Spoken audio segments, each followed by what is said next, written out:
So you see, practice, see what kind of things you can do, experiment. Like these ideas don't come from the sky.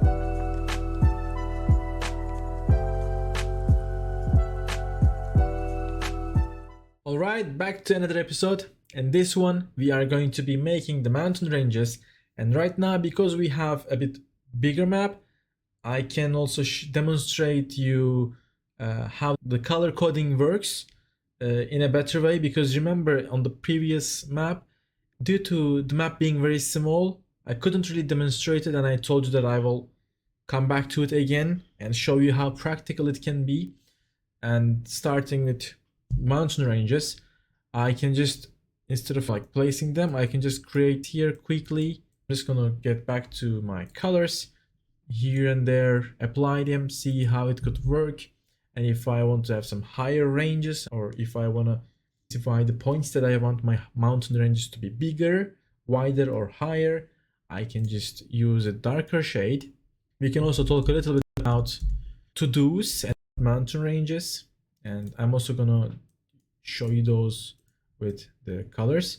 For example, if you don't actually have a solid world building background, a story for it, don't do it, guys. The best example for being able to do it might be the Tolkien's work. The Melkor rises that mountain ranges. It is why it is like a square. It is why the Mordor has that weird mountain shape. And correct me if I'm wrong, but it has a background to it. So when you look at it for the first time, you're like, what the hell is even that? But when you learn about it, you understand, okay, the move that Melkor did. So again, correct me if I'm wrong. Also, another thing, even if you have a reason like that, you might still get attacked by people telling you that, you steal it. This just looks like something because there is a similar one. So creating something unique that doesn't look realistic is even more challenging now. So therefore, I am personally going with nature looking ones and just sharing my opinions. The choice is still yours. Those, I think they don't work, like it's not there. And another thing to avoid is repeating patterns. Imagine if this was a continent and I kept having this shape, maybe different rotations, but the shape is the same. This will also kill the look, even if you have more arms here and there, even if the whole range doesn't repeat. Within those ranges, if you have obviously repeating patterns, it will not look nice. And another thing is also making all the mountain ranges the same height and the same size. So if I have a very long mountain range here, maybe I can have another smaller one here. If all my mountain ranges across the whole world is similar in size, even if I make them natural with those arms and make them higher and lower at some sort, whatever I do, it will not change the fact that they will look similar because of the overall length of them. Another note, another demonstration here, please have different lengths of ranges and different directions. So try to make it unique and natural. If we were to make a world map, a very important note here, I would talk much more about the mountain ranges, because at that point we could talk more about the tectonic plates, we could talk more about how they form, etc. But just as I promised in the beginning, I want to keep this beginner friendly and not kill you with the geographical informations, continuously showing things to you and demotivate you. So I'm just gonna give you the general ideas. But when I'm gonna be making the world map tutorial, we are gonna add more information to it, and we are gonna combine these core ideas with those informations and create amazing maps for your pretty worlds. So getting back to the topic, I will now start making the mountain range. So I want to stick with two ranges here, maybe one long, one small, like one shorter, and the one we have on the island can be the smallest one. So in total we can have 3 mountain ranges, and we could see how they could work together. And because I have some fjords here, maybe it would make sense to maybe separate this area to make it a bit colder. And for that, maybe what I can do is, maybe I can start this range from here and come all the way like this, right? So this can be my long range. and I want to have something in between the two, and for that maybe I could use, yeah, let's do it here and follow the coastline, so it's not also only like in the land, because this is another thing. Mountain ranges being next to the coastlines or being at the center of the lens should also change, so that it doesn't look always like you have land in the center, mountain ranges, or the opposite, like continents on the side, mountain range. So I'm gonna have one of them in the middle, one of them shorter, having some connection to the sea. And now I'm gonna mark the higher parts. Another very important information I can give you: when you think of mountain ranges, we tend to think of them as one lines, but sometimes they may get so broad, so wide at some points, because the whole territory might be like mountains and high. For those situations, to have that beauty maybe in one or two ranges on your world map, but in our case, I'm going to do it only at one point. You can thicken the line, and it's also going to give you a more natural look. So I'm going to have a mountainous area here, and I will also have this to show that the center of it or some part of it is higher, bigger mountains. So I can do that here and maybe follow up here. And now I can make these nicer with adding a few more arms to it. Also, a friendly reminder: when we plan the mountain ranges like this, we don't have to 100% stick to them when placing the assets. These are just to help us. They should not limit us. If you have a better idea while placing the mountains, go for it. Okay, I think something like this would look unique. Nice enough. What do you think? Guys, comments. I'm receiving so little amount of comments, please. I wanna hear more from you. Come on. And also more likes, more support, please. It's gonna help me a lot to fight Murphy, because it's all around the place. Murphy laws. I keep fighting with. You know what? I'm just gonna keep it like that. And the other one armed. This one will have no arm. Another variety here I have now. This was the planning phase. I can now come back to placing the mountains. Okay, please don't crash.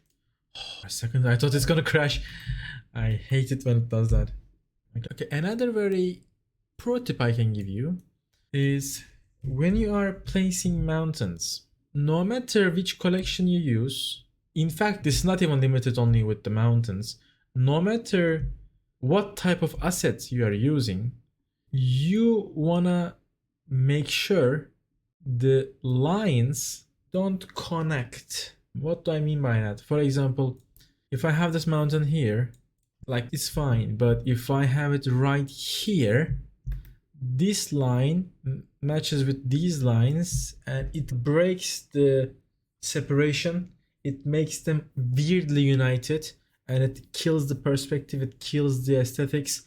I don't know the right drawing or illustration terms for it. I'm sure there is some terms about it, but what I noticed is you should try to avoid the lines being perfectly aligned of different assets. The same thing will probably apply when you're drawing. So this is going to be much better than this. And if you apply this to all your assets, it will make a really good difference. This one here maybe, and there. Yeah, it looks nice.